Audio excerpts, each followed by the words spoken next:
Is there something unique to the Pacific Northwest that generates violent extremism? Is there something, you're talking about geospatial data and you can kind of Mhm. compare information that you have across the country. Is there something unique in this region that makes it kind of a hot spot for extremist activity and violence?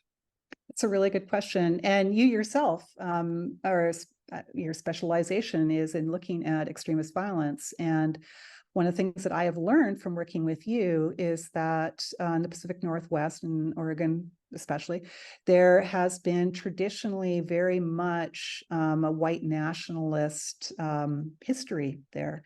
And so, from certainly right wing extremism, there's certainly that history. And also from left wing extremism, there's been decades long history of violent protests on the left as well.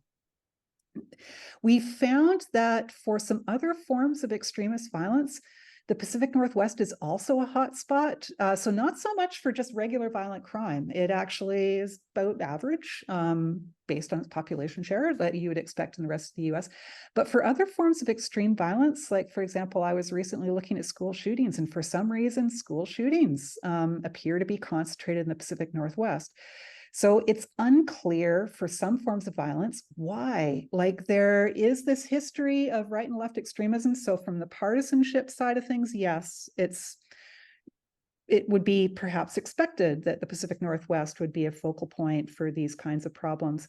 But for some other forms of extreme violence, it's not clear why. And I think that there is a lot of work left for people like myself and yourself to do to try to understand what the complex dynamics are that lead to these problems in certain places and not in others.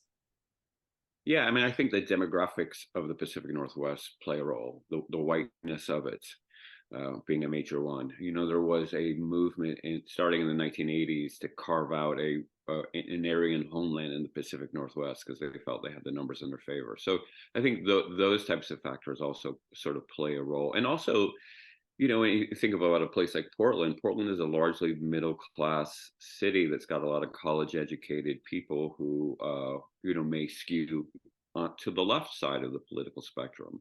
So it's an interesting um, petri dish of a lot of variables that make it more likely, I think, that people engage in the sort of those fringe political movements.